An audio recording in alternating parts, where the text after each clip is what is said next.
결국에는 금리 인상 속도는 천천히 갈 것 같아요. 0.25씩 25bp씩 인상하게 되는 게 맞을 것 같고요. 근데 시장이 생각하는 것처럼 빠르게 금리를 인하하거나 그러진 않을 것 같습니다. 왜 그러냐면 지금 말씀드렸던 것처럼 시장이 갖고 있는 낙관론이 굉장히 탄탄하니까 자산 시장이 그래도 밑바닥으로 막 주저앉는 게 아니라 열심히 버텨주고 있는 거죠. 그러면 이런 고금리를 장기간 유지하면서 조금씩 시장의 이 포모 심리 있죠.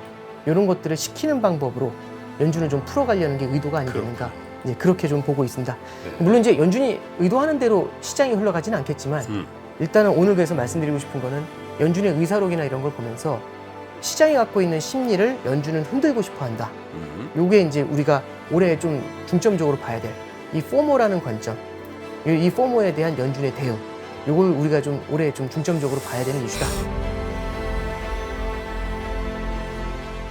3프로TV 시청자 여러분, 그리고 요즘은 3프로TV 앱 너무너무 많이 사랑해 주시죠. 저희 앱으로 들으시는 우리 청취자 여러분, 그리고 전국에서 또 지구촌 곳곳에서 3프로TV 성원해 주신 우리 투자자 여러분, 이제 명절을 막 이제 시작하셔서 그죠? 가족분들하고 좋은 시간 또 보내시고 또 부모님 또 자녀분들 만나는 고속도로에 계실지도 모르는 명절 연휴의 이제 시작점인데요. 그래도 우리가 공부를 좀 해야 되잖아요. 그래서 뭐 자녀분들하고 차에 계실 수도 있고 해서 오늘 저는요 금융천재 신한은행의 오건영 팀장을 이제 모시려고 하는데, 이번에요 이 설 연휴 때 저희가 각 분야에 어쨌든 여러분 평상시에는 너무 바쁘셔서 좀 정리가 안 됐을 수도 있는 그런 좀 아쉬움을 갖고 있는 분들을 좀 시리즈로 모셔요. 그래서 오늘 이제 미국하고 일본 얘기, 또 이 경기에 관련된 거, 리세션 뭐 이런 얘기를 이제 오건영 팀장하고 할 거고요. 그 다음에 김영희 교수님, 이광수 의원, 김용섭 작가 뭐 이런 분들을 모셔서 조금은 여유 있게 여러분과 시간을 좀 가져보겠습니다. 우리 개인 투자자들과 소통하면서 정말 큰 사랑을 받고 있는 신한은행 WM 본부의 오건영 팀장을 모시죠. 어서 오세요. 네, 안녕하십니까. 네. 이 명절인데 감사합니다. 네, 아닙니다. 물론 이제 여러분 제가 뭐 거짓말하면 안 되니까 명절 바로 직전입니다. 오늘 녹화 기준으로 금요일. 사실 명절이나 마찬가지고 네. 막 차가요. 그리고 공항에 인산이 내고 그죠? 네. 좋은 일 있으셨던데요? 네. 이번에 이제 좀 많은 분들께서 또 응원해 주셔가지고 사실 능력은 안 되는데 이렇게 운이 좋게 또 회사에서 도 많이 배려해 주셔서 팀장으로 좀 승진이 그렇죠. 됐습니다. 아니 뭐 너무 직장에서 또 큰 은행에서 혹시 낙이라는 게 몇 년에 한 번씩 승진할 때 그 낙수로 직장 생활 한다 그러잖아요. 네. 진심으로 감사합니다. 네. 근데 아마 들으시는 우리 많은 구독자 여러분들은 이제 팀장이야? 그리고 그러실 수도 있겠어요. 네, 열심히 하겠습니다. 자, 오늘은 조금 긴 호흡으로 얘기를 해볼 텐데 이런 얘기 하더군요. 일본이 심상치 않다. 네네. 그리고 일본이 저게 잘못 핸들링을 하면은 어쩌면 2023년 전 세계 금융시장의 뇌관이 될 수도 있다고 얘기하는 분도 있고, 네네. 또 그걸 잘 보면은 투자의 아이디어가 저기서 샘솟는다. 네. 이런 얘기도 하는데 네네. 일단 엔캐리 청산 등 일본 얘기를 좀 해볼까요? 네. 이게 어디서부터 참 말씀을 드리는 게 좋을지 저도 참 이 일본 쪽 질문을 하시면 좀 고민이 많이 돼요. 근데 이제 제가 쓰면서 좀 그래서 조금 기초적인 부분이긴 하지만 시간이 있으니까 오늘은 조금 좀 다뤄보도록 하겠습니다. 네. 일단 소매 좀 거두시고. 네. 그래서 말씀을 좀 드려야 될 것 같은데요. 일단 이제 일본이 지금 어떤 얘기를 하고 있냐면 일본이 이제 YCC라는 걸 하고 있대요. 이 YCC가 현재 상단이 0.5%로 돼 있는데 이 상단을 위로 올릴까 말까를 고민하고 있다고 합니다. 저 YCC라는 게 일본 국채를 0.5% 이상 안 올라가도록 일본 중앙은행에서 컨트롤한다는 거죠. 일드 커브 컨트롤한다는 거죠. 네, 그렇습니다. 근데 참 이게 참 저도 이 얘기하기가 참 불편한 게 이렇게 말씀이 무슨 소리야? 이제 이런 생각이 드시고 걔네가 이렇게 하든 말든 무슨 상관이야? 이 생각이 딱 드실 것 같아서 요거 사연을 조금 좀 설명을 해드리면서 가려고 합니다. 이게 이제 일드 커브 컨트롤이라는 게 YCC인데 일드라는 게 결국에는 금리고 금리에 대한 곡선이라는 게 있는데 이걸 갖다가 중앙은행이 직접 조절을 하겠다라고 얘기하는 겁니다. 그래서 이게 이제 무슨 사연이 있는 건지를 한번 잠깐 말씀드리려고 하는데요. 일단 중앙은행은 화폐를 공급하는 기관입니다. 화폐를 찍어서 공급하는 기관인데 네.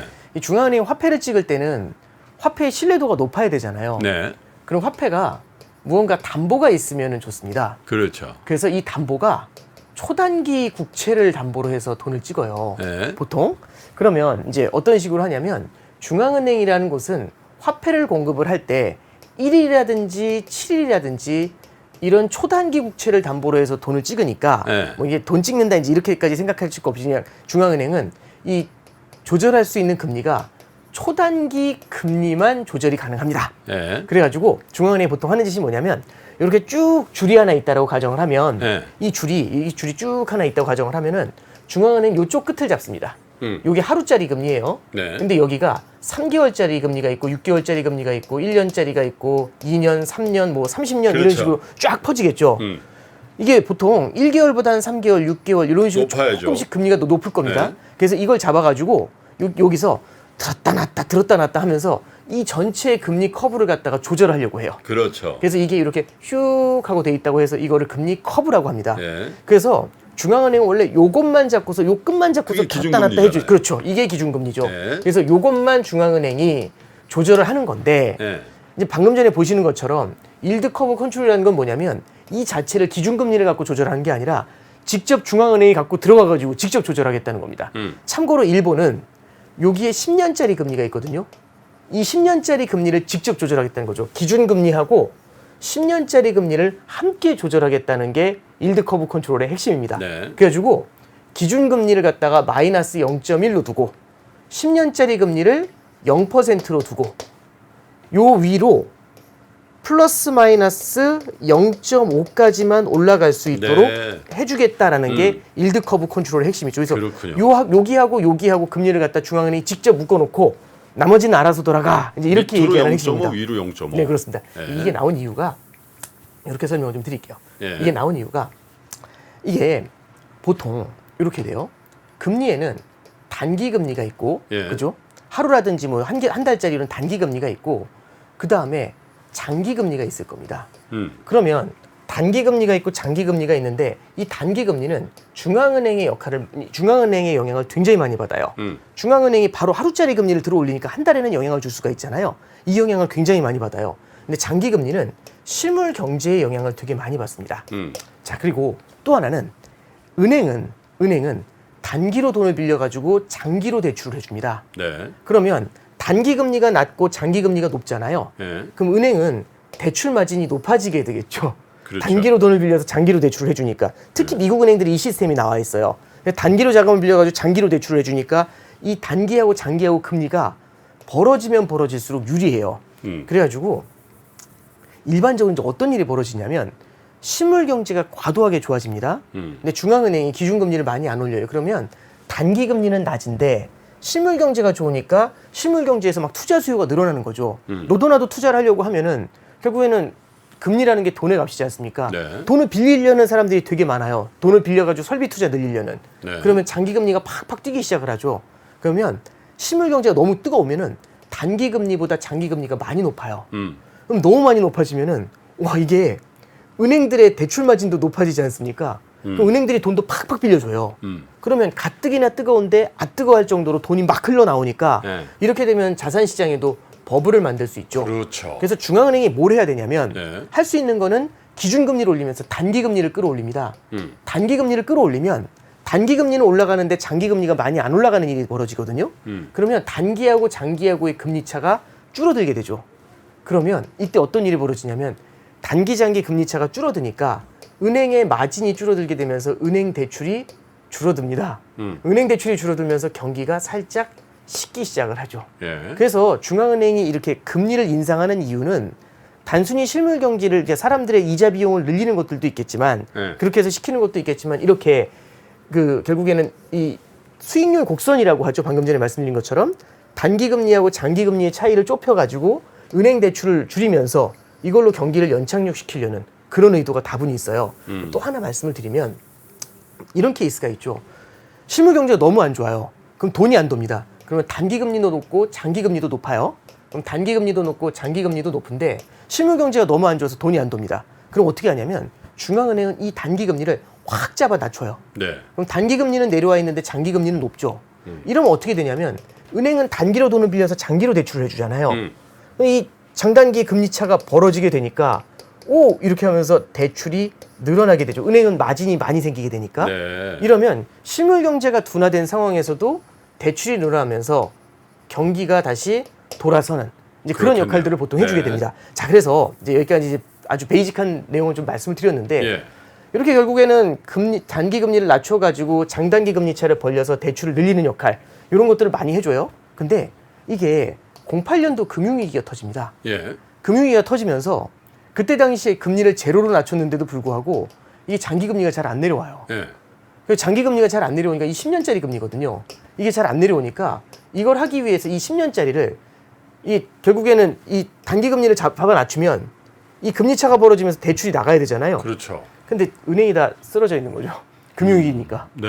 그러니까 이게 안 내려와. 은행들이 대출을 늘려주면서 이게 개선이 안 돼요. 네. 그러니까 이거 어떡하지 해가지고 이때는 은행이 어차피 다 누워 있으니까 이때는 골키퍼가 튀어나가야 됩니다. 그래서 중앙은행이 연준이 직접 나온 거죠. 나서가지고 네. 뭘 했냐면 이 10년짜리를 국채를 갖다가 사들이는 거죠. 그럼 10년짜리 국채를 산다는 건 뭐냐면 이 10년짜리 채권 시장에다 돈을 막 집어넣는 거거든요. 네. 직접. 그랬더니 이 금리가 쭉쭉쭉쭉 내려와가지고 요렇게 밑으로 10년짜리 금리도 하향 안정시켜 버립니다. 네. 그래서 이렇게 장기 국채를 직접 사면서 이 원래는 중앙은행이 건드리고 있는 단기 금리 이외에 있는 영역을 잡아내리는 역할. 네. 이걸 갖다 우리가 이제 뭐라고 하냐면 어려운 말로 양적 완화라고 하죠.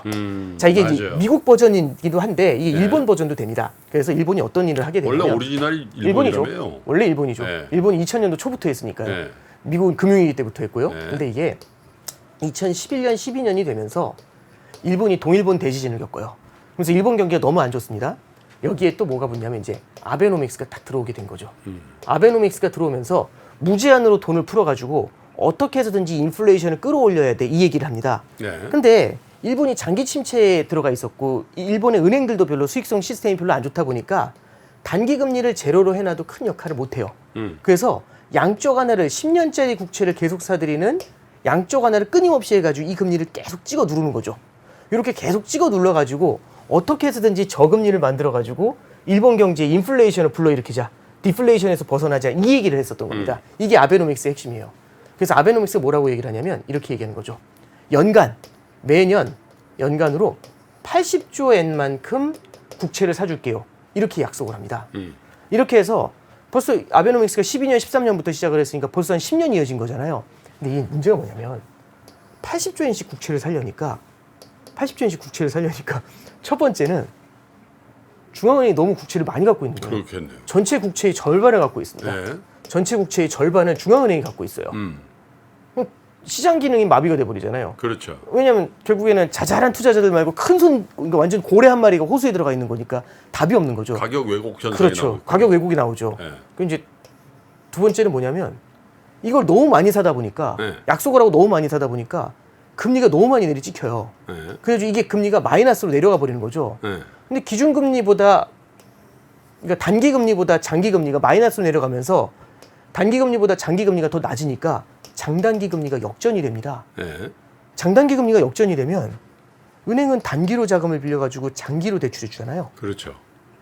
은행이 죽어나가는 거죠.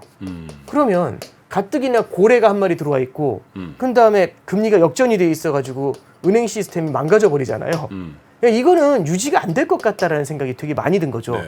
그래서 한참 고민하다가 어떻게 바꿨냐면 그러면 이거 어떻게 바꿀까 한참 고민을 했죠. 그랬더니 그 2016년도에 9월 달에 미국의 이제 옛날에 연준 의장 중에 버냉키라는 분이 있어요. 네. 이 버냉키라는 사람이 또 일본 전문가예요. 그렇죠. 일본에 딱 갔죠. 일본에 딱 가가지고 이제 한 가지 묘수를 더 주는데 요렇게 둡니다. 봐라. 문제는 연간 80조 엔씩 산다고 하는 게 문제다. 네. 이거는 수량이죠. 80조 엔만큼씩 매년 수량으로 이만큼의 수량을 뿜어주겠다는 얘기잖아요. 그렇죠. 그렇게 하지 말자. 그렇게 하지 말고 네. 이거는 수량이지 않습니까? 수량을 타겟으로 하지 말고 가격을 타겟으로 가자 이런 얘기를 합니다. 돈의 가격이 뭐냐면 금리라고 하죠. 그렇죠. 그래서 이런 겁니다. 저희 집에 이제 예를 들어 신문경제 라면을 공급하는 업자라고 해보죠. 네. 이제 의장님께서 이제 저보다 이제 사장이시고 제가 네. 이제 그 밑에서 일을 합니다. 저한테 뭐라고 하냐면 라면을 매년 1000만 박스씩 공급해. 충분히 매년 1000만 박스씩 공급해. 그러면 1,000만 박스씩 매년 라면을 쏟아내면 이 라면 가격이 어떻게 될지 이제 생각해 보는 거죠. 모르죠. 아주 바닥까지 내리꽂힐지. 근데 저한테 이렇게 얘기하는 겁니다. 라면 가격이 1,000원이 유지될 수 있도록만 공급해. 그러면 2,000원일 때 막 쏟아내면 1,000만이든 1억 박스건 막 쏟아내면 1,000원이 될 거잖아요. 그럼 그때부터는 덜 불어도 되겠죠. 그렇죠. 공급을 줄여도 되겠죠. 그래서 어떻게 바꾸게 되냐면 10년짜리 국채를 80조 엔씩 사라 이게 아니라 10년짜리 국채의 금리를 이게 0%가 되도록 유지해라 이렇게 얘기합니다. 그러면 양적 완화를 해서 10년짜리 국채를 막 사면서 이 금리를 찍어 누르잖아요. 네. 근데 이 밑으로 내려가는 건 막겠다는 얘기죠. 이 밑으로 내려가는 건. 그리고 막 찍어 누르다가 0% 다가오면 그때부터는 안 사도 돼요. 안 사도 돼요. 그래서 실제로 2016년도 이후에 이걸 딱 도입한 다음엔 어떻게 됐냐면 80조 엔씩 샀잖아요.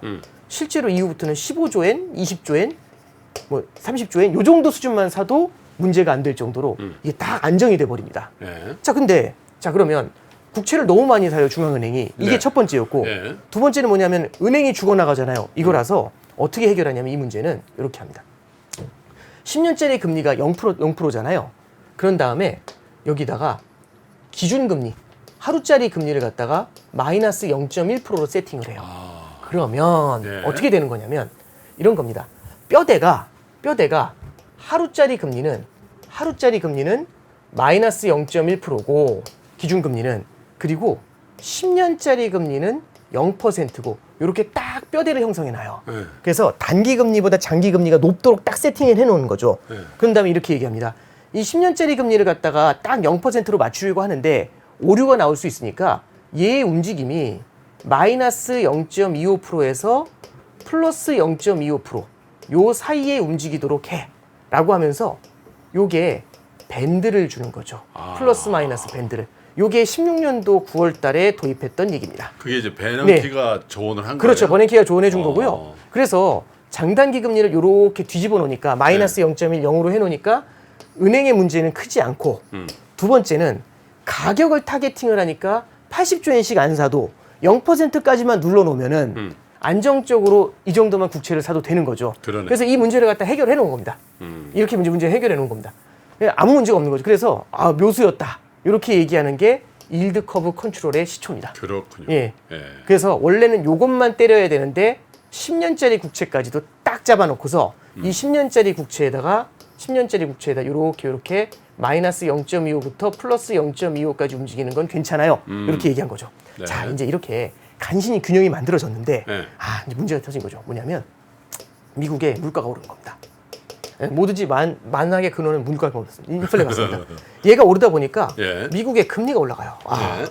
미국의 금리가 올라가니까 일본은 금리가 여기 멈춰 있잖아요. 그러네요. 멈춰 있는데 미국 금리는 확 뜨니까 미국 금리는 5%인데 일본 금리는 많이 올라야 0.25까지 올라가잖아요. 돈이 어떻게 되는 거예요? 차이가 엄청나죠. 네. 차이가 엄청. 그랬더니 낮은 금리에서 높은 금리로 자금이 이동해 버리잖아요. 그렇죠. 그러면 N을 팔고 달러를 사서 가요. 네. 그럼 여기서 어떤 일이 벌어지냐면 무차별적인 N 약세가 나타납니다. 네. 근데 N 약세가 너무 심해지다 보니까 어떤 일이 벌어지냐면 일본 내에 물가가 상승할 위협이 나타나게 돼요. 수입 물가가 올라가죠. 그렇죠. 수입 물가가 오르니까요. 자, 그러면 여기서 이제 어떤 일이 벌어지냐? 첫 번째는 그러면 인플레 때문에 너무너무 힘들다라는 얘기가 나오는 거죠. 그럼 인플레 잡으려면 어떻게 해야 되냐면 금리를 갖다가 이걸 끌어올려가지고 미국과의 금리 갭을 갖다 좁혀놔야 돼요. 그렇죠. 그래서 우리나라도 어쩔 수 없이 가계부채가 있어도 금리를 올린 거지 않습니까? 근데 인플레를 맞지 않고 금리를 올리게 되면 결국에는 국가가 지금 국가부채가 굉장히 많거든요. 일본 국가부채 엄청난데 이자 비용이 늘어나게 되잖아요. 그렇죠. 그러면 다른 것보다 문제가 뭐냐면은 네. 재정 지출할 때 지금도 이자 부담 엄청 큰데 네. 재정 지출할 게 없어요. 돈이 안 남죠. 이자 내고 나면 그러니까 1년 예산 딱 잡아놓고 이자 내고 나면 남는 게 없는 거죠. 네. 그러면 제대로 된 노령화 사회 일본에서 제대로 된 복지 지출이라든지 투자 지출 같은 걸 하기가 굉장히 어려워지는 문제가 생깁니다. 그럼 일본의 성장 자체가 굉장히 위협을 받게 되겠죠. 그래서 일본이 이게 사실상 딜레마에 빠져 있었던 거예요. 자, 근데 이제 잠깐 생각해 보면 이게 일본 사람들도 이 인플레이션이 너무 심하다라고 생각을 하니까 기시다 내각한테 이제 불평불만이 되게 많았거든요. 그래서 이제 어떻게 딱 보니까 이 헤지 펀드 같은 곳들에서 딱 보니까 이제 이런 거죠. 미국 금리는 하늘에 떠 있는데 네. 일본 금리는 낮아요. 이게 쉽게 안 풀릴 것 같아요. 네. 그리고 이 인플레이션도 미국의 인플레이션도 굉장히 강하니까 이러면 기시다 내각이 너무 힘들 것 같아요. 네. 그러면 결국에는 어쩔 수 없이 이 금리를 끌어올릴 수밖에 없을 것 같은 거죠. 그러니까 네. 아까 전에 말씀드린 것처럼 마이너스 0.1%, 0% 이렇게 말씀드렸지 않습니까? 여기서 마이너스 0.25에서 플러스 0.25로 이렇게 밴드를 만들어 놨다고 했잖아요. 그래서 다시 여기 밑은 지우고 플러스 0.25로 해놨잖아요. 이 0.25 밴드를 위로 올리거나 아니면 이걸 아예 철폐를 하거나 둘 중에 하나가 될 거야 라는 그런 기대를 시장이 막 갖게 돼요. 그러면 어려운 얘기는 빼고 시장에서 어떤 일이 벌어지냐면 자 다시 마이너스 0.1%고 요게 0.25지 않습니까? 10년짜리 금리가 요 위로 금리가 올라가면 먹으려고 금리가 위로 툭툭 튀어 올라가기 시작해요. 원래 여기가 상한을 갖다 막아줘야 되는데 금리가 위로 툭툭 튀어 올라가기 시작해요. 헤지펀드들이 막 이 채권 팔면서 덤벼가지고 네. 툭툭 튀어 올라가기 시작을 합니다. 그럼 이거 어떻게 할까? 결국에는 0.25를 지켜줘야 되잖아요. 그래서 일본 중앙은행이 이제 뭔 짓을 하냐면 이거 올라오는 거 막아야 되지 않습니까? 그럼 두더지 잡기 해야 돼요. 이거 다 때려서 죽여야 되거든요. 그러려면 이렇게 금리가 올라오려고 할 때마다 엄청난 돈을 뿌리면서 10년 국채를 사들이면서 엄청난 양적 완화를 해줘야 이게 하나하나 다 잡히는 겁니다. 그래서 작년도 말에 이 엔화가 너무 약해지고 이 위로 막 치솟아 올라니까 이걸 갖다 제압하려고 일본이 양적 완화 규모가 거의 20조 엔에 달해요. 연간으로 예전에 80조 엔 하는 것도 부담인데 불과 몇 달 만에 20조 엔씩 사야 되잖아요. 네. 그러니까 일본이 감당이 안 되는 겁니다. 그래서 이때 무슨 얘기가 나오냐면 다시 이 얘기가 나오는 거죠. 자, 첫 번째. 현 상황을 만약 유지하면 계속 튀어 올라가는 걸 누르고 있잖아요. 이 상황을 계속해서 유지하면은 어쩔 수 없이 일본 중앙은행이 BOJ가 뱅크 오브 저펜이죠. 네. 어쩔 수 없이 매수를 대규모로 해야 된다. 네. 이거 한계가 있다. 이 얘기를 하는 게 이제 첫 번째고요. 두 번째는 또 이 친구가 너무 많이 매수를 하다 보니까 금융시장 자체가 마비가 되는 거죠. 네. 시장에서 거의 대부분을 다 혼자 사들이면 이 큰 금액을 통해 가지고 그럼 결국에는 자유로운 시장 경제가 안 된다는 얘기가 되지 않습니까? 그래서 이제 이런 얘기들이 나와요. 이거 못 견딘다. 이거 못 견딘다. 이 얘기를 한 거거든요. 그래서 어떤 일이 벌어지냐면 방금 말씀드린 것처럼 마이너스 0.1에서 요게 0.25였지 않습니까? 네. 원래는 기준금리는 0%였고 네. 요 상하단으로 0.25씩 열어놨잖아요. 이걸 갖다가 지난해 12월 20일 날 조치를 했죠. 0.5로 바꿨습니다. 이렇게 그날 뭐 바꿨어요. 엄청 변화가 있더라고요. 예. 그래서 이거 위로 막 치솟으려고 하니까 이거 막을 수가 없잖아요. 너무 많이 사야 되니까. 그래서 I'm sorry 한 다음에 딱 얘기를 갖다 깜짝 0.5로 확 바꿔버려요. 자, 그러면 이제 룸이 생겼지 않습니까? 네. 그럼 룸이 생기면 요 정도에서 이제 멈추면 되잖아요.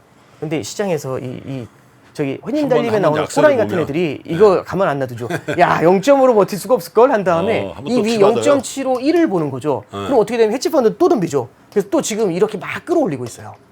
막 전방위적으로 압박하고 있습니다. 자, 그러면 어떤 일이 벌어지냐면 자, 보여드릴게요. 이게 그림을 몇 번씩 그리긴 하지만 마이너스 0.1에서 네. 0%로 이게 하루짜리고 이게 10년짜리라고 했지 않습니까? 그렇죠. 여기를 딱 잡아놓은 거예요. 요 기준을 갖다 두 개를 잡아놓은 다음에 나머지 금리가 이제 이렇게 예쁘게 움직여주길 바랬겠죠. 그래서 이게 뭐 15년, 20년, 30년 이렇게 금리가 가야 되고 여기 뭐 5년, 뭐 8년 이런 식으로 금리가 있을 겁니다. 네. 근데 자 보세요. 막 금리가 치솟아 올라가려는 걸 갖다가 요거하고 두 개의 포스트만 딱 잡아놓고서 요거 두 개만 딱 잡아놓고서 막 찍어 누르는 거 절대 못 올라와 이렇게 누르고 있는 거죠. 근데 다른 쪽에서는 올라갈게 하는 거죠. 그럼 어떤 일이 벌어지냐면 요렇게 끼지겠죠. 그리고 요 위가 훅 이렇게 올라가 있겠죠. 그러겠네요. 저기만 잡으니까. 네, 그렇죠. 여기 두 개만 잡고 있으니까 이게 전방위적으로 압박이 들어오거든요. 그러니까 어떤 일이 벌어지냐면 7년, 8년, 9년 금리가 10년 금리보다 높아요. 왜 10년은 지금 찍어 누르고 있잖아요. 그리고 10년 이후에는 팍팍 튀어 있어요. 그렇죠. 10년 금리가 0.5가 좀 안 되는데 네. 이 뒤에 있는 금리들은 막 1.5 이렇게 올라가 있는 거죠. 어허. 그러니까 이게 압력이 어마어마하다는 겁니다. 그럼 사실상 지금 시장에서는 어떻게 바라보는 거냐면 요게 누르고 있는 거잖아요. 요거 풀면 요렇게 가야겠네. 그래서 1%까지는 올려줘야겠네. 이제 이 얘기를 하고 있는 거예요. 이제 이렇게 들어오고 있는 거죠. 네. 그래서 일본 중앙은행이 고민을 하다가 이번에 다들 뭐라고 했냐면 0.5 이거 푼다. 근데 이 0.5를 풀면 풀어주는 건 좋은데 이걸 풀면 또 어떤 일이 벌어지냐면 햇님 달리면 호랑이가 또 내나 떡 하나 더 줘. 이게 고개 넘을 때마다 줄 수 있잖아요. 근데 이게 답이 없다라는 거죠. 그래서 이번에 어떻게 하냐면 0.5로 일단은 동결을 해버립니다. 그런 다음에 이게 튀어 오르는 애들 있죠. 얘들을 다 때려잡았죠. 그래가지고 이 0.5% 10년짜리 금리 위로 올라오던 애들을 확 잡아서 눌러버렸어요. 그때 이게 0.4로 확 내려와 있죠. 현재 이 상황입니다. 근데 그러면 이제 시장에서 바라봤을 때 이게 유지 가능하겠어? 지금 이렇게 압력이 큰데? 이런 생각이 드는 거거든요. 그래서 딱 다시 얘기하는 게 그거죠. 첫 번째는 저러면 일본 중앙은행이 너무 많이 사야 되고, 두 번째는 중앙은행이 너무 많이 사다 보니까 은행 시스템부터 시작해서 시장 경제가 망가지잖아. 이 얘기를 하는 거죠. 네. 그래서 이제 이번에 일본 중앙은행에서 0.5%를 유지한 다음에 구로다 총재가 무슨 얘기를 하는지 다들 관심 있게 봤어요. 근데 얘기하는 거 딱 들어보니까 첫 번째 뭐라고 하냐면, 이거 첫 번째는 인플레이션 압력은 일시적이다. 지금이야 인플레이션이 높아서 다들 힘들어하지만 이건 내년에 내려갈 것이다. 말 잘못했다가 지금 나락간 분 한 분 계신데. 그렇죠. 이거 되게 익숙하죠. 예. 이거 되게 익숙하죠. 그러니까 일단 첫 번째 요 말을 한 거고, 두 번째는 얘네들에 대한 코멘트를 해줘요. 네. 뭐라고 얘기하냐면 여기에 대해서 우리가 따로 조치를 취했다라고 얘기를 해요. 그럼 이 조치가 뭔지를 한번 잠깐 보는 거죠. 보세요. 이게 결국에는 은행들이 사줘야 될 국채를 중앙은행이 사는 거잖아요. 네. 일본의 시중은행이 사줘야 되는. 네. 그래서 이제 어떤 방법을 쓰냐면 일본 중앙은행이 시중은행한테 국채를 사라고 하는 겁니다. 네. 그럼 시중은행 무슨 돈으로 사는데? 이 질문이 나올 수 있죠. 그렇죠. 그럼 국채 살 돈 대출해 줄게요. 이렇게 가는 겁니다. 네. 자, 그러면 어떤 식으로 풀게 되냐면요. 얘네들이 원래는 2년짜리 대출이 있었어요. 네. 2년짜리 대출이 있는데 2년짜리 대출을 갖다가 0%의 무제한으로 대출을 해줬단 말이죠. 네. 그러면 2년짜리 대출을 중앙은행이 시중은행한테 해줘요. 근데 안전한 데에만 투자해야 돼요. 네. 안전한 데가 사실 국채죠. 근데 이거를 0%의 대출을 해줍니다. 그럼 만약에 네. 2년짜리 금리가 플러스 0.1로 살짝 올라오면 어떤 일이 벌어질까요? 그러면 은행들이 이걸 딱 봤잖아요. 네. 응? 플러스 0.1? 그럼 0에 빌려서 0.1%만큼 마진이 생기네? 그렇죠. 그렇죠. 그러면 대출 받아가지고 국채 사겠죠. 그냥 남는 장사. 그렇죠. 그럼 남는 장사죠. 네. 이렇게 대출을 해주는 거죠. 네. 그러면 이건 뭐냐면 은행들한테 국채 살 수 있게 자금을 몰아주는 거지 않습니까? 네. 그래서 요번엔 어떻게 하냐면 2년뿐만 아니라 2년에서 10년까지 네. 은행들한테 대출을 해줘요. 이제 10년짜리도 대출을 해줘요. 네. 그러면 금리는 얼만데? 그랬더니 금리에 대해서 뭐라고 하냐면 시가 이렇게 얘기합니다. 네. 시가가 뭐냐면 여러분들 다금발이에요? 저기 그렇죠. 이제 저기 가면 이제 그런 거 보이지 않습니까? 이게 왜 그러냐면 그러니까 예를 들어 이런 거죠. 10년짜리 국채 금리가 네. 0.5 위로 올라가는 거는 막아야 되잖아요. 그렇죠. 그럼 예를 들어서 이거 막으려면 네. 0.45에 대출해 주겠다고 하면 10년 네. 대출을 네. 그럼 은행들한테 0.45에 대출 받을 수 있게 해주면 0.5로 금리가 올라가는 순간 어떻게 되겠습니까? 오, 브라보 한 다음에 이거 대출 받아가지고 이거 사겠죠. 그럼 계속 사들이면 어때요? 국채 금리가 계속 사들이면 여기로 돈이 막 들어가니까 금리가 내려오겠죠. 내려오겠죠. 예.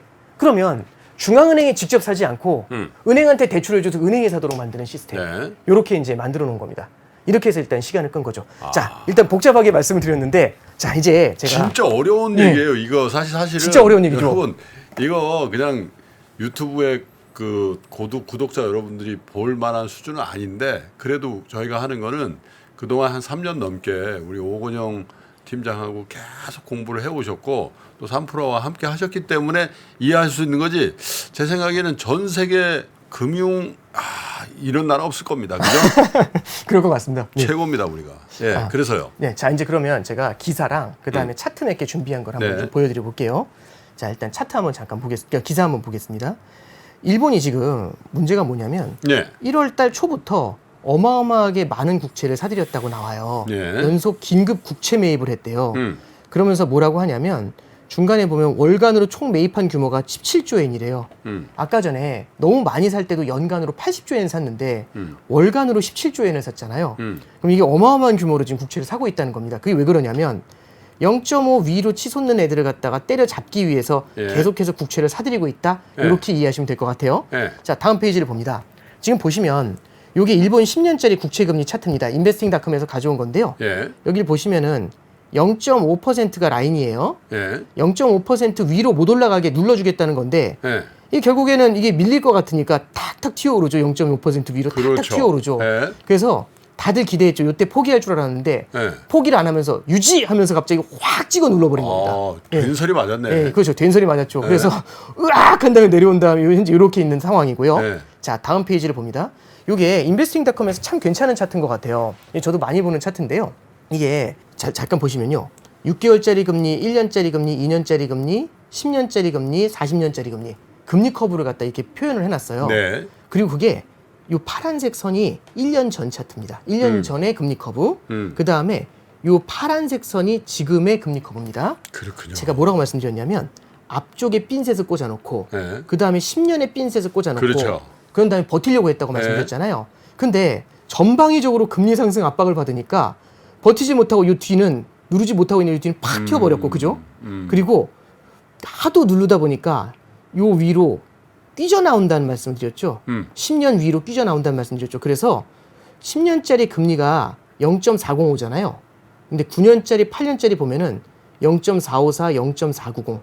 그래서 10년보다 9년이랑 8년 금리가 높아지는 겁니다. 그러네요. 예, 그리고 40년짜리 보시면 1.6, 15년짜리 보시면 1.0, 네. 0.4하고 차이가 많이 나죠. 저게 어쩌면 자연스러운 금리라고 봐야 되겠네요. 네, 그렇죠. 그러니까 결국에는 시장에서 바라보는 건 요렇게 가져야 되지 않겠어라는 네. 얘기죠. 예. 그러면 이걸 갖다 끌어올릴 수밖에 없는 건데, 근데 이제 이걸 갖다가 이제 끌어올리지 않고 다시 한번 제압을 해버렸지 않습니까? 그렇죠. 그랬더니 다들 그러는 겁니다. 아니 그러면 일본 중앙은행이 너무 많이 사야 되고 금융 시스템을 결국에는 은행이 결국에는 정상적인 시장 기능이 망가지잖아. 그래서 뭐라고 하냐면 네. 이게 연합인포맥스에서 나온 기사예요. 그날 네. 뭐라고 나왔냐면 18일 일본은행과 니혼 게이자의 신문에 따르면 일본 중앙은행이 금융정책 결정회의에서 일정한 담보를 바탕으로 금융기관의 자금을 빌려주는 공통담보자금 공급 오퍼레이션 대출 이율을 예. 유연화하기로 결정했다. 이 얘기를 합니다. 아까 말씀드렸죠. 2년짜리를 0%에 빌려준다고 했었잖아요. 근데 그게 아니라 이제는 5년이나 10년짜리를 시가 금리에 빌려주겠다는 얘기입니다. 그러면 예. 어떻게 되냐면 이 오퍼레이션에서는 일본은행은 10년까지 자금을 대출해 줄 수 있게 됐다. 이렇게 얘기하죠. 네. 그래서 이제 뭐라고 평가하냐면 니혼 게이자이는 일본은행이 일정 금리로 5년 등 장기 자금을 대출함으로써 국채 투자를 유도해 국채 금리 하락을 촉진하고자 하는 목적으로 보인다고 말을 했다. 네. 이렇게 얘기하는 거죠. 그래서 결국에는 이제 일본이 일단은 0.5%로 위로 올라오는 것들 있죠. 여기에 대한 모든 비난을 일단은 이 정책 하나로 일단은 잠재우려고 하고 있는 것 같아요. 그래도 인플레이션 문제는 남잖아. 인플레이션은 일시적이야. 이러면서 어떻게든 달래주려고 하고 있는 것 같습니다. 그래서 당장 금년간에 움직이는 것보다는 조금은 시간을 벌려고 하는 것 같습니다. 근데 제가 알기로는 네네. 구로다 총재가 4월 달이면 이제 대구로 가시는 걸로 알고 있는데. 네, 그렇죠. 결국에는 근데 그때까지만 네. 잘하고 자기 집에 가려는 거 아니에요? 네. 그러니까 이게 만약에 칠판을 잠깐 쓰면서 좀 다시 네. 말씀드리면 이게 결국엔 지금 일본이 제일 어려워하는 건 큰 그림에서 보면은 일본 금리는 0.5인데 미국 금리는 지금 3.5거든요. 많이 올라와 있지 않습니까? 물론 이게 4.5까지 올랐긴 했지만 아직도 이 금리 갭이 높으니까 그렇죠. 결국엔 이거 끌어올리지 않으면 엔약세로 인플레이션 감당이 안 돼. 이게 핵심이거든요. 일단 일본이 시간을 끌고 싶은 건 네. 이걸 끌어올리는 게 부담스러운 거잖아요. 네. 근데 끌어올려도 문제가 해결되는 방법 중에 하나가 얘가 내려오면 됩니다. 그래서 시장 참여자뿐만 아니라 일본 중앙은행도 사요? 빨리 금리 피벗 해주기를 바라는 거죠. 아, 지들이 사면 네. 되는데 지금 살 여력은 그렇죠. 없고 네. 옛날 같으면 막 샀잖아요. 그렇죠. 예. 네. 그래서 일본이 지금 현재 고민하고 있는 건 요걸 갖다가 시간을 끌어가지고 얘가 만약에 내려와 준다면 큰 문제는 없는데 만약에 쉽게 내려와 주질 않고 이제 뒤에서 말씀드리겠지만 쉽게 내려오진 않을 것 같습니다. 쉽게 내려와 주진 않고 또 하나는 아까 전에 말씀해 주셨던 것처럼 4월 달에 구로다 총재가 이제 사임을 하게 되면은 그때는 이 부분을 갖다가 결국에는 조절할 수밖에 없을 것 같아요. 근데 이제 이게 왜 일본 이 재미없는 얘기를 오랫동안 해드렸냐면 일본에서 가장 문제가 되는 건 엔캐리 트레이드입니다. 엔캐리 트레이드인데 요거 잠깐 설명을 좀 드릴게요. 이게 일본은 옛날부터 저금리의 대명사였지 않습니까? 그래서 낮은 금리 0%의 돈을 빌려가지고 고금리 국가에 투자를 해요. 그렇죠. 그래서 고금리 국가 뭐 예를 들어서 미국에 투자하는 거죠. 네. 미국에 예를 들어 5%에 투자합니다. 그럼 0%에 빌려가지고 5%에 투자하니까 금리 마진만 금리 5% 먹죠. 마진만 0.5를 먹죠. 예. 근데 이것만 먹는 게 아니라 N을 빌려서 아니죠. 5%를 먹죠. 그렇죠. 죄송합니다. 0.5 가 5%를 아니라. 먹죠. 예. 그러면 N을 빌려서 N을 팔고 달러를 달러를 사잖아요. 사서 여기에 투자하는 거잖아요. 예. 근데 저는 N을 빌려서 N을 팔았어요. 예. 그런 다음에 달러를 샀는데 예. 그럼 내가 판 엔화는 약세를 보이겠죠. 예. 근데 내가 산 달러가 강세를 보이겠죠. 예. 그래서 N 먹네요. 약세로 환 차이까지 먹는 겁니다. 그러니까 와. 얼마가 될지 모르지만. 예. 그럼 이거 쏠쏠한 장사죠. 그래서 이 엔캐리 자금이 일본 금리가 낮으면 예. 굉장히 빠르게 흘러나가기 시작을 해요. 그러니까 작년 같은 경우는 대박 났네요. 저기. 그런 케이스가 많죠. 네? 그러니까 엔화가 이제 더 약해지는 엔화 팔아가지고 케이스였죠. 달러 사가지고 미국채 4%에 운영한 사람들 그렇죠. 대박 났어요. 네, 그렇죠. 네? 그렇죠. 물론 이제 수학 금리나 이제 이런 것들도 봐야 되지만 그런 것들을 네. 제외한다면 아웃라이트만 본다면 이익이 꽤 많이 날 수 있죠. 음. 근데 만약에 이제 이런 케이스가 벌어집니다. 뭐냐면 이게 저금리가 아니라 이게 금리가 고정이 돼 있는 게 아니라 계속 미친 듯이 변한다면 그리고 위쪽으로 계속 올라갈 것 같다면 얼마나 올라갈지 모른다면 이러면 사람들이 이 투자를 갖다가 조금씩 꺼려하게 되겠죠. 그러겠죠. 투자란 건 내가 산 걸 뒤에서 누군가 사주는 게임이잖아요. 음. 근데 금리가 올라가면 뒤에서 들어와서 사주려는 사람이 줄어들어요. 그럼 어떻게 되냐면 이제 구원군이 안 오네? 받아줄 사람 안 오네? 그러면 그 분위기를 감지하면 먼저 빠져나와야죠. 그죠? 그럼 어떻게 빠져나오냐면 미국에 있는 자산을 매각을 하고 그렇게 받은 달러를 팔고 엔화를 사서 돌아가는 겁니다. 다시 자산을 팔고 달러를 팔고 엔화를 사서 돌아갑니다. 그러면 전 세계적으로 자산 가치가 하락을 하게 되겠죠. 두 번째는 전 세계적으로 엔화 가치가 올라가게 될 겁니다. 네. 그죠? 그러면 엔화 가치가 오르고 자산 가치가 하락을 하면 첫 번째는 금리 차를 먹을 수가 없죠. 이미 매각을 했으니까. 그렇죠. 근데 떨어졌으니까 손실도 났겠죠. 또 하나는 엔화에 깨지네. 환차익이 아니라 환차 손이 손이 생기죠. 나죠. 그럼 어떻게 될까요? 먼저 돌아간 사람은 괜찮겠지만 남아있는 사람들은 죽어나가죠. 그럼 그렇죠. 어떻게 되냐면 줄줄이 다 똑같은 플로우로 자산 팔고 달러 팔고 엔화 사서 돌아가는 겁니다. 그럼 이게 뭐라고 하냐면 엔캐리 트레이드라고 하지 않고 N을 들어서 가서 투자하는 게 아니라 엔캐리 트레이드가 되감해진다고 해가지고 이거를 엔캐리 트레이드가 청산이 된다라고 얘기를 하죠. 그래서 엔캐리 청산이 일어나게 되면은 자산 가치가 하락을 하면서 엔화 가치가 뛰는 그래서 이제 안전자산 N이라는 지위가 복귀를 하게 되는 그러니까 작년 그런 일이 벌어지는 하반기는 겁니다. 네. 엔캐리 트레이드가 극성기였겠네. 얘를 눌러버렸으니까요. 네. 못 올라오게 완전히 그러니까. 묶어버렸으니까요. 네. 그게 이제 결국에는 일본이 못 그 엔화가 뭐 안전자산의 굴욕 이런 얘기가 나왔던 이유가 저렇게 묶어버렸기 때문에 이제 그런 굴욕적인 얘기가 나왔던 거거든요. 예. 근데 이렇게 변화를 주게 되면은 엔캐리 트레이드가 청산될 가능성이 열립니다. 근데 이제 엔캐리 트레이드가 사실은 그래도 결국에는 일본 금리가 조금 오른다고 해도 다른 나라에서 자산이 막 빠져나오지는 않거든요. 이제 보통 어떤 때 빠져나오냐면 이 시장이 불안해지잖아요. 시장도 불안하고 차익금리도 높아졌고 환차익도 별로 없을 것 네. 같으면 돌아오게 되겠죠. 그렇죠. 그러면 돌아오는 게 기존에 나가 있던 애들을 더 자극하면서 더 많은 회전을 만들잖아요. 그러면 결국에는 이런 불안감이 생길 때 엔캐리 트레이드가 청산되면서 이 불안감을 훨씬 더 고조시킬 수 있죠. 그래서 그렇겠네요. 자산 가격 하락하면 이걸 갖다 폭을 갖다가 더 증폭시키는 역할들. 이게 엔캐리 트레이드가 하는 역할입니다. 그래서 우리가 2023년 초반에 시작할 때 말씀해 주셨던 것처럼 엔캐리라는 말을 좀 많이 들을 것 같고요. 엔화 환율을 좀 우리가 눈여겨봐야 되지 않겠나. 네. 이제 그런 생각을 합니다. 그래서 요게 이제 우리가 좀 올해 좀 보셔야 될 첫 번째 이슈다. 이렇게 좀 설명을 좀 드렸습니다. 그렇군요. 네. 사실 뭐 엔캐리 트레이드라는 용어도 많이 쓰고 또 일본 구로다 총재의 어떤 그 지금 현재 통화 정책이라는 게 굉장히 힘든 일을 하고 있다는 얘기를 듣긴 들었는데 아마 웬만한 금융회사 다니시는 분들도 저게 본질적으로 어떤 문제인지 네네. 잘 모르셨을 거예요. 근데 아마 오건영 팀장의 오늘 설명을 들어놓고 보니까 지금 일본이 봉착하고 있는 이 문제가 네네. 정말 힘든 상황이구나 네. 라는 상황이고 또 저거를 구로다 총재 이외에 어떤 사람이 총재직을 인수인계 받아서 할지 모르겠지만 잘못 건드리면은 네. 저게 또 달러 가치에도 영향을 많이 준단 말이에요. 네네, 그렇습니다. 예를 들면 저렇게 잘못해서 엔화 가치가 폭등해 버리면 네. 그죠? 네. 그럼 이제 달러 가치가 떨어지면서 지금 사실 외국인 매수세도 그 뭡니까 달러 인덱스가 낮아지면서 유입이 된다는 네. 측면도 있는데 다시 엔저가 돼버린다든지 이렇게 돼버리면 네. 또 그런 부분도 영향을 줄 테니까 네네. 어떻게 진행되는지 한번 지켜보시고요. 그 다음에 또 진행되는 사항대로 오은영 팀장하고 또 얘기를 좀 추가적으로 나눌게요. 자, 뭐 엔화에 대한 얘기, 일본에 대한 이렇게 정리를 좀 해보고요. 사실 작년 말 올해 그리고 벽두부터 와 이제 뭐 센 거 온다. 경기 침체가 아주 그냥 야 그래서 굉장히 겁을 많이 내고 그리고 제가 흔히 요즘 이제 유행어를 퍼뜨리고 돼. 아 주시장이 헤어져야 돼. 헤어질 결심을 한 분들이 야 이 정도라도 손실을 확정하고 나가야 되겠다.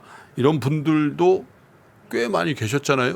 근데 이상하게 뭐 9일 연속 오르고요. 미국도 꿈틀꿈틀한다 그러고 골디락스 얘기도 나오고 이러다가 진짜 다시 뜨거워지는 거 아니야. 뭐 이런 얘기들도 물론 그렇지 않게 생각하시는 분들도 많이 있습니다만 그런 얘기들도 나왔단 말이에요. 그래서 지금 이제 설 명절이니까 한 20여일 지난 시점에서의 2023년의 금융시장의 의외의 강세 국면 어떻게 봐야 될지. 아, 네네. 예.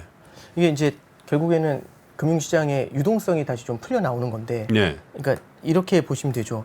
기존에 풀어놓은 유동성이 굉장히 많은 게 팩트입니다. 예. 금리를 이렇게 올렸음에도 불구하고, 그러니까 이제 그 유동성이라는 건 예전에 제가 그런 비유를 한번 드린 적이 있어요. 꽃게의 비유를 한번 드린 적이 있는 게 네. 갯벌을 가는데, 예. 갯벌을 가는데 딱 그래서 그 경운기 타고 갯벌 들어가고 있는데 저희 아저씨 그러시더라고요. 한번 갯벌을 봐라. 딱 보니까 꽃게가 너무 많은 거예요. 조그만 개들이.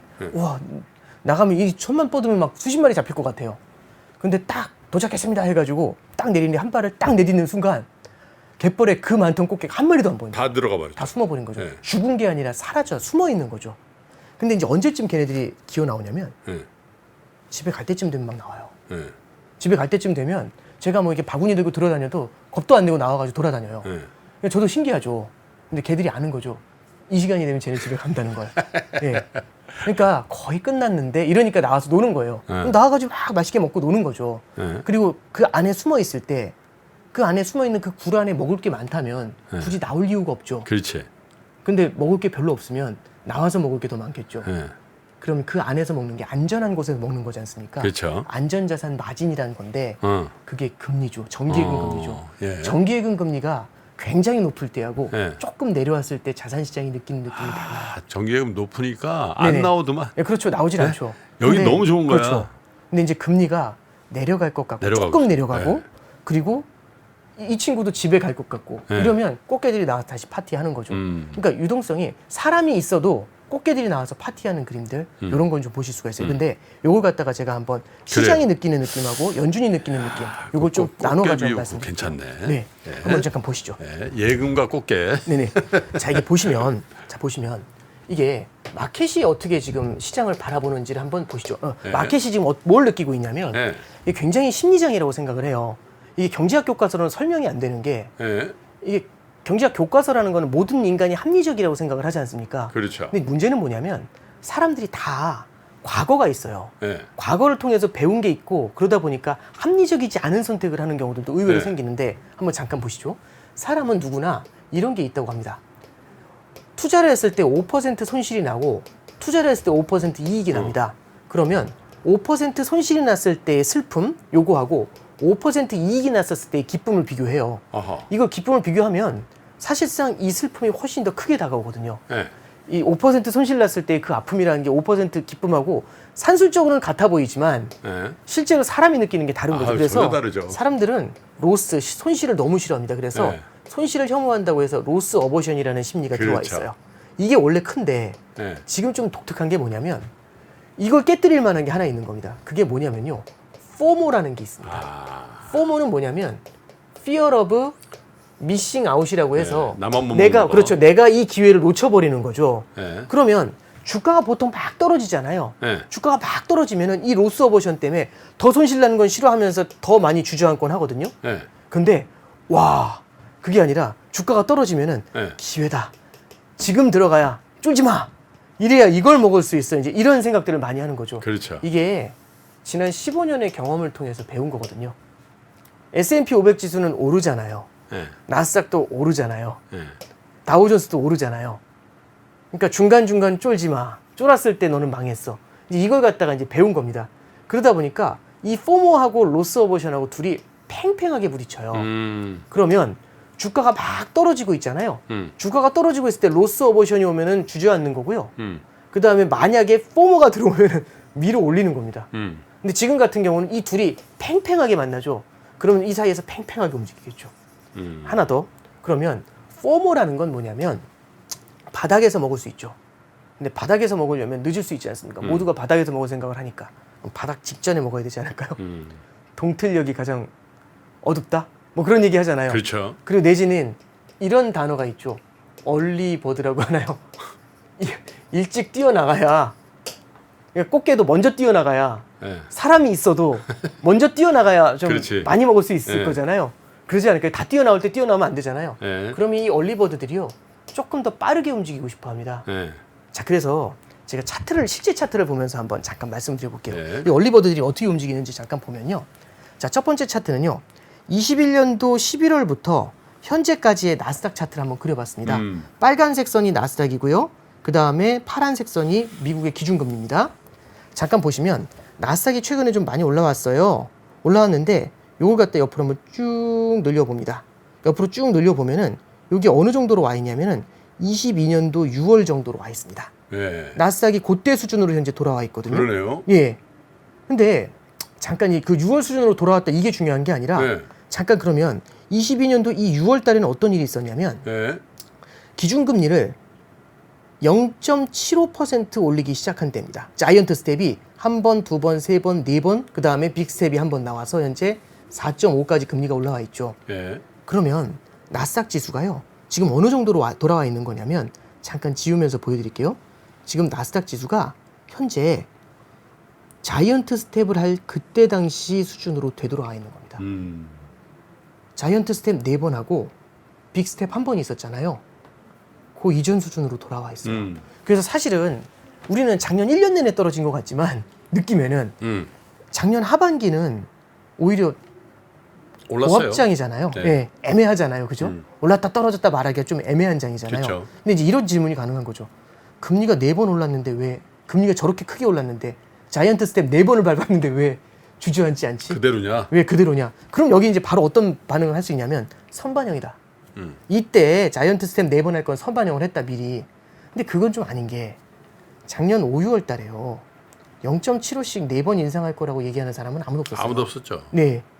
작년 9월 정도 돼서 파월 의장이 잭슨홀에서 가만 안 두겠다, 이제 이 얘기를 했을 때부터 야 이거 장난 아니겠다, 이제 이 얘기가 나왔지. 사실 이때 이거를 채권 시장도 그렇고 주식 시장도 그렇고 선반영하기는 쉽진 않았을 겁니다. 네. 그러면 무엇이 이걸 갖다 끌어올렸을까라고 생각을 해보는 거죠. 사실상 끌어올렸다면, 이 금리 인상을 갖다 맞았다면 이게 보통 금리 인상이 아니거든요. 역사적으로 이렇게 세게 올린 적이 없는데 이걸 갖다 버틸 수 있는 동력이 무엇일까라고 생각을 하면은, 자, 이게 차트를 한번 잠깐 보시면 이런 케이스라고 보실 수가 있죠. 이 나스닥이 작년에 이게 크게 떨어지다가 한번 튀어오른 적이 있어요. 네. 첫 금리 인상을 하면서 튀어올랐습니다. 이때 이제 나왔던 얘기가 뭐냐면, 예전에 보면은 첫 번째 금리 인상을 하면 주가가 뛰더라. 네. 그러니까 첫 번째 금리 인상하기 전에는 주가가 힘들었고 첫 번째 금리 인상만 끝나면 주가가 뛴다. 이제 이런 얘기들이 좀 있었어요. 그러면서 첫 번째 금리 인상 이후에 오케이 이제 끝났어, 불확실성 해소 하면서 주가가 뛰어올랐죠. 그러다가 주저앉았습니다. 두 번째는 작년도 또 5월에 한번 주가가 뛰어오르다가 다시 한번 주저앉았는데, 그 가장 큰 이유가 이제는 빅 스텝도 아니고 자이언트 스텝 갈 거야. 요것 때문에 뛰어올랐다 주저앉았고요. 참 아이러니한 건 이 두 차례의 기준금 0.75씩 계속 올렸음에도 불구하고 나스닥 주가가 엄청 올랐어요. 이게 작년도 7월, 8월입니다. 저점 대비 25%를 밀어 올렸거든요. 가장 큰 이유가 이때 무슨 얘기가 나왔냐면, 이렇게 세게 올리면 거의 끝났어. 이런 얘기를 하면서 주가가 환호를 하면서 쭉 올랐거든요. 그러다가 이제 잭슨홀에서 파월 연설을 들은 다음에 한번 쭉 주저앉았던 게 또 작년 하반기입니다. 그러다가 지금 이제 피벗 얘기가 나오는 거죠. 속도 조절한다고 하니까 피벗 설마 하면서 반짝 올라오고 있는 이 모습들. 지금 이렇게 보면은 사실상 한 번 올랐다 깨지고, 두 번 올랐다 깨지고, 세 번 올랐다 깨지고, 네 번 올랐다 깨지고, 지금 5번째 오르고 있죠. 네. 그래서 이걸 갖다가 나스닥의 사전 오기라고 좀 한번 볼 수가 있을 것 같아요. 사전 오기. 예, 그러니까 생각보다 네. 작년에 결국엔 뭐냐면 다 끝났어. 네. 더하네. 다 끝났어. 더하네. 다 끝났어. 더하네. 이번엔 확실히 끝났어. 어떨까? 지금 이 상황인 겁니다. 끝나가잖아요 지금. 네, 끝나가잖아요. 네, 그리고 끝나가잖아요. 인플레이션도 주춤해지는 것 같고 연준도 거기에 맞춰가지고 속도 조절한다고 네. 하고 네. 그럼 어떻게 되냐면 아직 금리가 이렇게 올라가고 있지만 서슬퍼렇게 올라가고 있지만 맨 밑에 이 금리가 정점에 도달한 다음에 들어가면 늦는 거죠. 얼리버드가 돼야 되지 않겠습니까?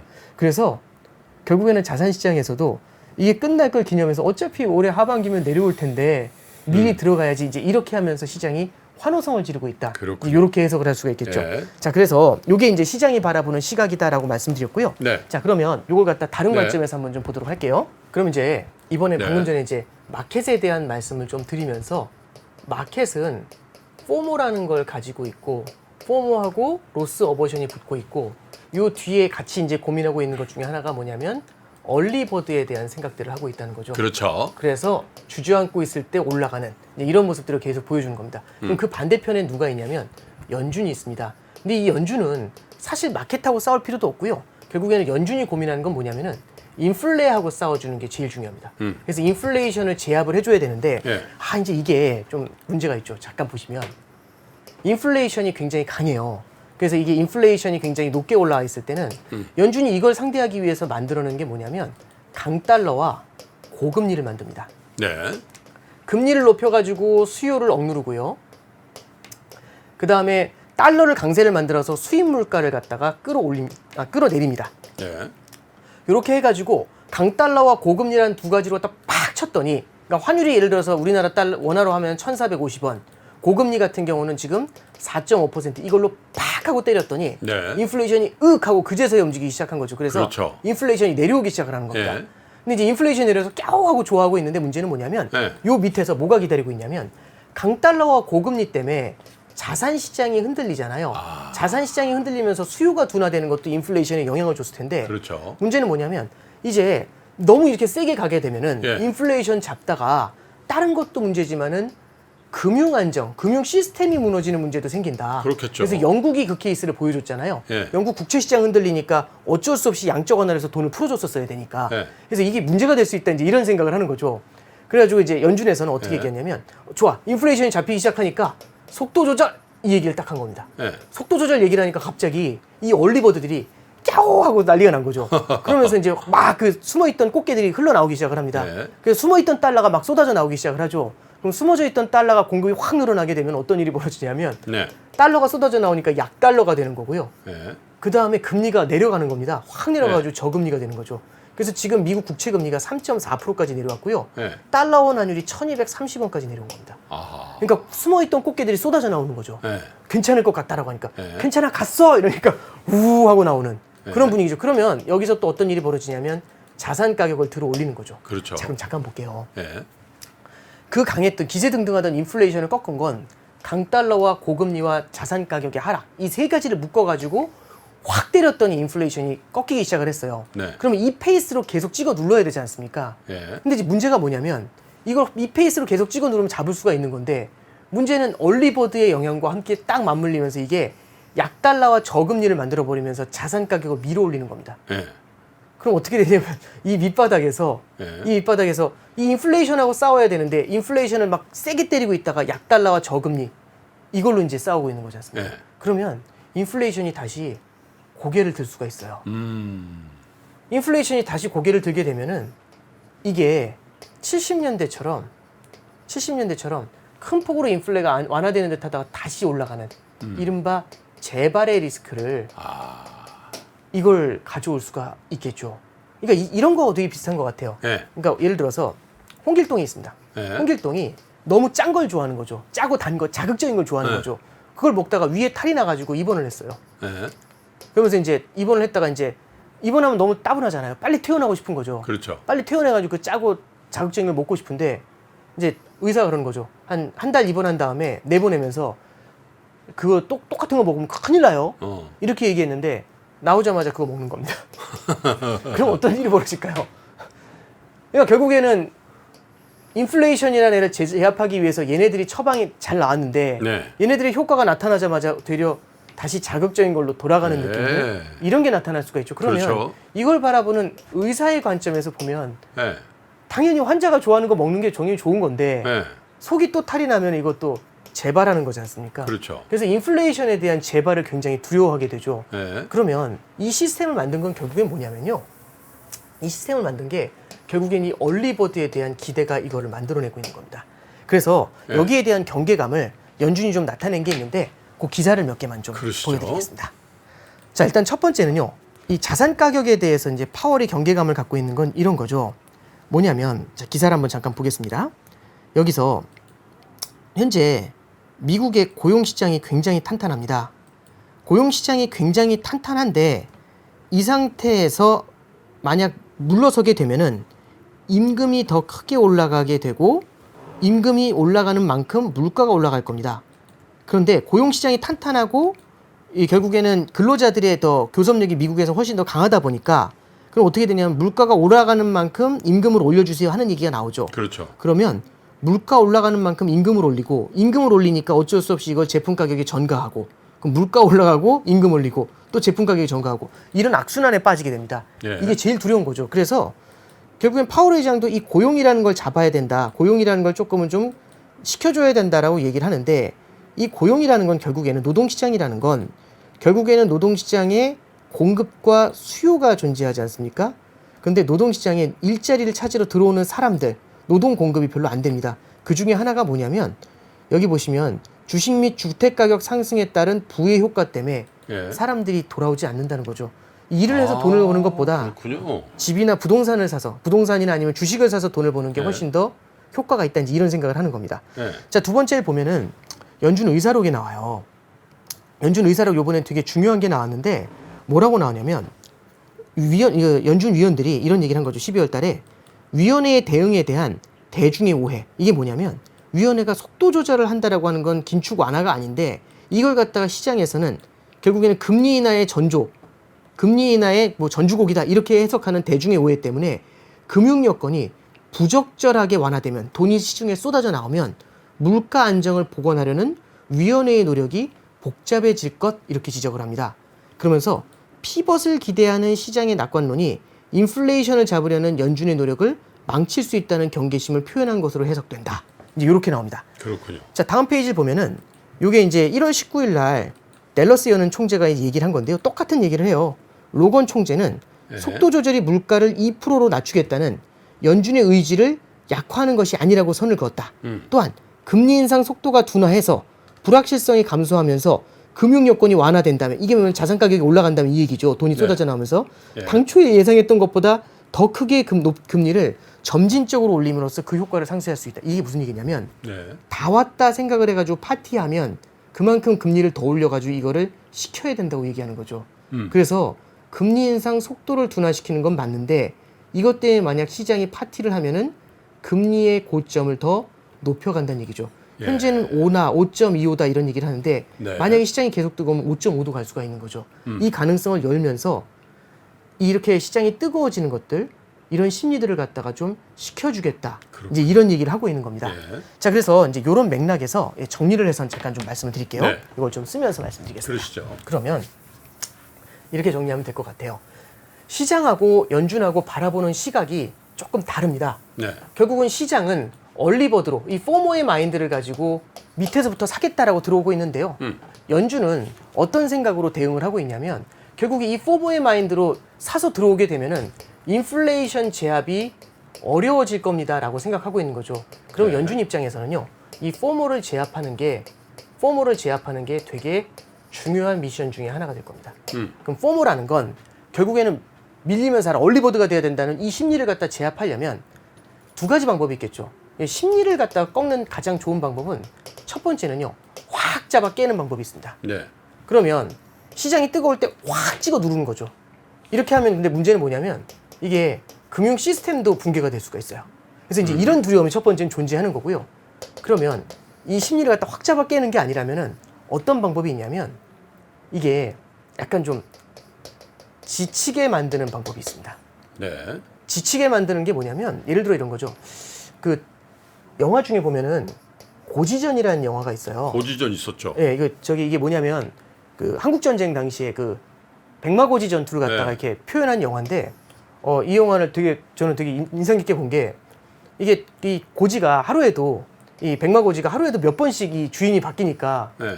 한 2년 3년 주인이 바뀌면서 그렇게 많은 사람들이 죽어나가니까 네. 나중에는 사람들의 심리가 어떻게 되냐면 그 기세등등하던 북한군 장교도 우리가 왜 싸우는지 모르겠다 이제 이런 얘기를 해요. 네. 그러면서 고지를 갖다 우리가 탈환을 해도 뭐 어차피 쟤네가 금방 또 뺏길 텐데 뭐 이런 얘기를 하고 있는 거죠. 그렇죠. 그러니까 이게 뭐냐면 오랫동안 자산 가격이 많이 올라가려는 것 갖다가 계속 방어를 해버리잖아요. 연착륙으로 천천히 가잖아요. 이러면 이 포모의 심리가 지칠 수가 있습니다. 그래서 이제 연준이 좀 생각하는 건 뭐냐면 첫 번째는 속도를 빠르게 끌어올려 가지고 제압을 하는 건 아닌 것 같고요. 결국에 높은 금리를 장기로 유지를 해가지고 올라가려고 하는 심리들, 아 이제 끝났어 해도 아 아직도 안 해, 끝났어 아직도 안 해, 끝났어 아직도 안 해, 이걸 갖다 계속해서 만들어내면 시장에서는 어떻게 되냐면은 이 포모의 심리도 시간이 갈수록 조금씩 식어나가지 않겠는가, 이제 그런 생각을 해볼 수가 있는 겁니다. 그렇군요. 자, 그러면 연준에서 근데 이제 이런 반론이 가능하겠죠. 네. 근데 지금과 같은 고금리를 장기로 유지하면 실물 경기가 둔화되고 어떻게 보면 네. 자산 가격의 급락도 나타날 수 있잖아 라고 그렇죠. 생각할 수 있는데, 이게 연준이 좀 놀라운 얘기를 해요.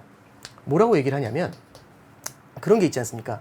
우리가 수술을 하거나 치료를 해도 네. 사람들의 마인드가 긍정적인지의 여부가 되게 큰 역할을, 그러니까 결국에는 이거 치료되려면 마음을 곧게 먹으시고 긍정적인 낙천적인 사고를 하셔야 돼요, 이런 얘기 좀 하잖아요. 그렇죠. 그러니까 이제 이게 결국에는 만들어내는 게 뭐냐면 시장이 갖고 있는 낙관론이 있다라면은 기존 똑같은 충격이라고 해도 비관론이 아니라 낙관론이 있다면 생각보다 시장이 크게 흔들리지 않을 수 있다, 이제 이런 얘기를 하고 있는 겁니다. 잠깐 제가 그래서 요걸 갖다가 같이 연결해서 말씀드리면서 정리를 좀 해볼게요. 예.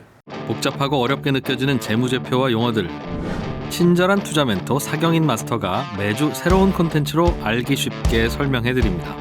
재무제표 분석과 포트폴리오 구성, 뭐 양대 재무제표라고 그러면 대차대조표랑 손익계산서가 있거든요.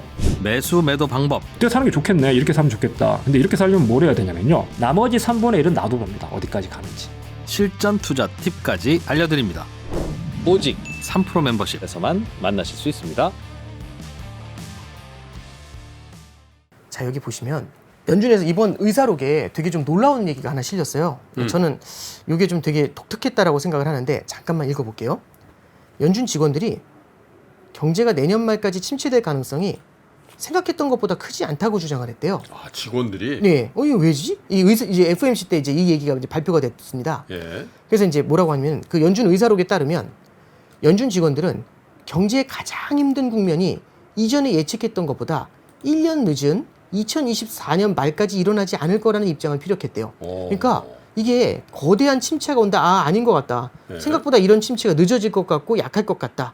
그래서 뭐라고 하냐면 지난해 연준의 급격한 금리 인상으로 올해 경제가 침체에 접어들 것으로 본 금융시장의 전망하고 차이가 있다는 거죠. 예. 이게 이제 1월 5일 날 나왔던 기사입니다. 잠깐 보시면 이 연준 직원들이 뭐라고 하냐면 작년도 11월과 12월에 새로운 정보를 접했대요. 경제 성장은 예상보다 강했고 사람들 가계의 재정 조건도 이전 가정보다 덜 제한적일 거래요. 왜냐하면 저축이 많아요. 그러니까 소비를 할 수 있는 거죠. 그리고 고용도 탄탄하니까. 네. 그리고 특히 이게 중요합니다. 주식 가격이 오를 거라는 더 높은 전망, 주가에 대한 긍정적인 전망과 달러에 대한 더 낮은 전망. 그러니까 뭐냐면 주가는 오를 것이고 결국엔 달러는 약해질 것이야 라는 이 전망은 네. 중기적으로 더 높은 수준의 금리를 상쇄하고도 남을 것이라고 전했다. 이게 무슨 그런 게 얘기냐면 심리가. 예, 그렇죠. 예. 이게 심리가 약할 때는 너도 나도 팔면서 무너져 내려요. 근데 그게 아니라 반대로 이 심리가 탄탄하게 버티고 있잖아요. 이 포모의 예. 심리가. 예. 그러면 웬만큼 세게 때려도 얘가 잘 버텨줄 수 있다라고 바라보고 있는 거죠. 근데 2020년에 그 강렬한 경험이. 그렇죠. 예? 예. 그러니까 결국에는 이겁니다. 그러니까 연준이 이 포모하고 싸우는 것도 되게 예. 중요하지만 연준이 이 포모를 좀 이용하려는 그런 모습이 좀 나타나는 것 같아요. 그러면 이게 결국에는 시장의 낙관론이 강하게 작용을 하고 있으면 고금리를 일정 기간 유지를 해도 예전과 같은 그런 큰 충격이 찾아오진 않을 거 아니냐, 이런 얘기를 하는 거고요. 그런 관점에서 이제 연준도 연착륙에 대한 기대를 조금씩 높여가고 있다, 이제 이렇게 볼 수가 있을 것 같습니다. 직원들이 그랬다는 건 전 인상 깊네요. 네, 그러니까 왜냐하면 제가 탐방 예, 가도 그렇죠. 저는 CEO나 예. 그 최대 주주를 안 만나요. 아, 네. 이 사람 확신이 있어. 근데 부장이나 차장을 네. 만나잖아. 네네네. 살짝 진실에 가까운 얘기를 할 때가 아, 있거든. 네네. 직원 패드의 의장은 네. 페인트 모션도 쓰고 그러는데 네. 직원들은 직원들이니까. 아, 네네.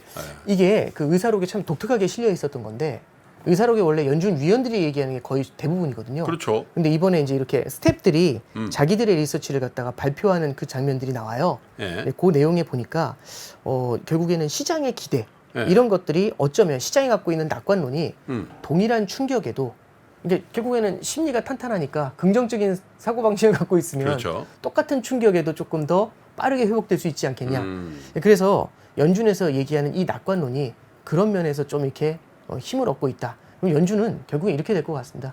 결국에는 금리 인상 속도는 천천히 갈 것 같아요. 0.25씩 25bp씩 인상하게 되는 게 맞을 것 같고요. 네. 근데 시장이 생각하는 것처럼 빠르게 금리를 인하하거나 그러진 않을 것 같습니다. 왜 그러냐면 지금 말씀드렸던 것처럼 시장이 갖고 있는 낙관론이 굉장히 탄탄하니까 자산 시장이 그래도 밑바닥으로 막 주저앉는 게 아니라 열심히 버텨주고 있는 거죠. 그러면 이런 고금리를 장기간 유지하면서 조금씩 시장의 이 포모 심리 있죠. 이런 것들을 시키는 방법으로 연준은 좀 풀어가려는 게 의도가 아니겠는가. 네, 그렇게 좀 보고 있습니다. 네. 물론 이제 연준이 의도하는 대로 시장이 흘러가지는 않겠지만 일단은 오늘 그래서 말씀드리고 싶은 거는 연준의 의사록이나 이런 걸 보면서 시장이 갖고 있는 심리를 연준은 흔들고 싶어 한다. 요게 이제 우리가 올해 좀 중점적으로 봐야 될 이 포모라는 관점, 이 포모에 대한 연준의 대응, 요걸 우리가 좀 올해 좀 중점적으로 봐야 되는 그 이슈다라고 얘기는 이제 생각합니다. 우리 오건영 팀장이 보시기에는 시장이 너무 과열로 가는 거는 네, 연준이 네. 어떤 형태든지 막을 것이다. 네, 그렇죠. 왜냐하면 본인들의 정책의 구현을 방해하는 세력으로 생각할 수가 네, 그렇죠. 있다는 거죠. 네네네. 결국에는 너무 과열이 됐을 때 오히려 인플레이션을 갖다가 끌어올리는 문제가 생길 수 있으니까 네. 이 심리를 굉장히 많이 좀 바라보게 될 것 같아요. 그래서 예전에는 중앙은행이 물가를 바라봤지 자산 가격을 타겟팅하진 않았는데 그렇죠. 올해는 자산 시장을 좀 계속해서 좀 오히려 모니터링할 것 시장이 같습니다. 빠졌을 때 자산 가격을 바라보면서 이렇게 북돋아줬지. 네, 그러니까 이제 시장은 네. 금리를 인하해 줄 거라고 생각을 하고 네. 울지 않고 기다리는데 네. 연준은 울지 않으니까 더 때리는 금리를 오래 장기 유지하는 이제 그런 흐름들이 지금 현재는 양쪽이 갖고 있는 동상이몽이 아니겠나. 네. 네, 그렇게 정리해서 말씀드려봅니다. 네. 자, 최근 들어서 뭐 랠리는 아닙니다, 사실. 뭐 그리고 이제 설명적 끝나면 또 애플, 테슬라의 실적도 나오고 있고 네네. 또 그래가지고 또 우리는 뭐 사실 연초부터 미국보다는 조금 더 강한 상황이 예를 들면 뭐 이 달러가 약세로 되면서 사실 네. 그 미국보다 이 실물 시장이 더 좋았잖아요. 네네네. 그런 측면이 있는데 어쨌든 설 명절 끝나고의 상황이 만약에 미국도 그렇고 전반적으로 채권, 주식, 부동산에서 다시 뭔가 꿈틀꿈틀하고 쫙 올라가는 모습이 보이면은 파월 의장을 비롯한 연준의 의사결정자들이 말폭탄을 좀 낼 가능성도 있겠네요. 네, 그렇죠. 예. 사실 뭐 최근에도 좀 그런 것 같긴 네, 하고요. 그렇습니다. 네. 네, 이렇게 해서 최근에 주식 시장의 움직임에 대한 해석도 들어봤고요. 마지막으로 네네.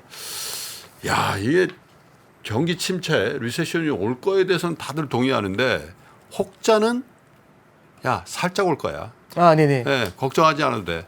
이렇게 네. 얘기하는 사람들도 있고 야, 생각보다 퍼펙트 스톰 온다. 이런 사람도 있는데 요즘에는 살짝 온다는 그런 주장이 훨씬 더 강해진 것 같아요. 네. 그 얘기 좀 그러니까, 간단히 좀 네. 할까요? 일단 뭐 길게 말씀드리긴 좀 어려울 것 같고 그러니까 저도 이 질문을 받으면 상당히 좀 곤혹스러운 게 연착륙의 정의가 뭐냐라는 그게 좀 어려운 것 같아요. 예. 근데 이 연착륙에 대해서 얘기를 이제 연준에서 좀 한 게 있습니다. 그러니까 연착륙의 네. 핵심은 결국엔 경착륙하고의 차이는 큰 폭으로 굉장히 오래가는 충격이 오래가는 경기 침체가 큰 폭으로 주저앉으면서 오랫동안 경기 침체가 찾아오는데 예. 연착륙 같은 경우는 주저앉는 속도도 그렇게 크지도 않고 그리고 그 기간이 짧다. 이렇게 좀 포커스를 두고 있는 것 같아요. 그래서 차트를 한번 잠깐 보시면 예. 이게 미국의 실업률 추이입니다. 미국의 실업률 추이를 갖다 그려놓은 건데요. 여기 요 회색 선이 경기 침체 국면이에요. 근데 이제 보면은 80년대에 실업률이 이렇게 올라가고 이 경기 침체가 나타났고 90년대 초반에도 실업률이 올라가면서 경기 침체가 왔고 2000년대 초반에도 실업률이 올라가면서 경기 침체가 왔고 이게 금융위기 때 경기 침체입니다. 그리고 이게 코로나 때 경기 침체입니다. 이렇게 경기 침체가 몇 번 찾아왔는데요. 경기 침체마다 어김없이 나타나는 게 실업률의 급등 현상이 항상 따라왔었죠. 그래서 이제 경기 침체를 바라보는 관점 중에는 실업률이 올라가면서 경기가 많이 둔화가 되고 여기 보시는 것처럼 금융위기 때 보면은 이 지속 기간이 굉장히 길었죠. 그런데 이런 게 있습니다. 여기 보시면 2001년도에 있었던 이 경기 침체는 이 지속 기간도 그렇게 길지가 않고요. 그리고 실업률이 뛰어오르는 폭도 생각보다 크지가 않습니다. 예. 그래서 금융위기 때 거하고 비교를 해보면 상당히 실업률이 올라가는 속도도 크지가 않고 지속 기간도 짧았죠. 그래서 이런 애들을 약간은 뭐라고 해야 될까? 마일드한 경기 침체? 이제 이렇게 얘기를 하는 것 같아요. 그래서 참 이 마일드한 경기 침체가 뭐냐 이제 이렇게 얘기를 할 때 이걸 뭘로 데피니션을 하기가 참 어려운데요. 그렇죠. 이렇게 이제 그 2001년도의 그림을 잠깐 보여드렸고 이걸 이제 누가 얘기해서 저도 알았냐면 이 버냉키 아까 말씀드렸지 않습니까? 이 사람이 이 예전 연준 의장인데 2013년도에 어떤 대학교에서 워싱턴 대학이었을 거예요. 거기서 이제 강의를 했는데 그 강의록에 보면은 이런 얘기가 나옵니다. 이걸 한번 잠깐 좀 보시면요. 99년, 2000년, 2001년에 주가가 급등한 적이 있습니다. 이렇게 얘기해요.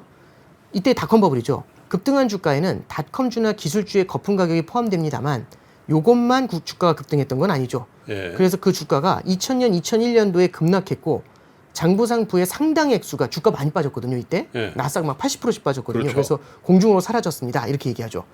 사실 닷컴주 및 여타 주식 가격의 하락으로 사라진 장부상 부의 규모는 주택 버블이 꺼지면서 사라진 부의 규모와 크게 다르지 않습니다. 이게 뭐냐면 08년도 금융위기 때 주택 가격 하락하면서 자산 가격 깨졌잖아요. 예. 그거하고 00년도 닷컴 버블 때 무너졌던 거하고 비교를 해보면 예. 사실 그러니까 주가나 부가 줄어든 거는 비슷했다는 얘기죠. 그런데 닷컴 붕괴는 완만한 경기 침체로 이어졌을 뿐입니다라고 나옵니다. 네. 여기 이 완만한 경기 침체가 그 유명한 마일드한 경기 침체죠. 겨우 8개월짜리 침체에 불과했죠. 요거 기대하는 사람 있어요. 그렇죠. 실업률이 상승하긴 했지만 80년대처럼 극적으로 상승했던 건 아니었습니다. 네. 그래서 이제 이 버냉키가 얘기한 건 뭐냐면 결국엔 금융위기 당시에는 부동산 가격이 하락하면서 시스템을 건드리면서 금융위기로 번진 거지만 네. 닷컴 버블 당시에는 그래도 금융 시스템이 탄탄했었다.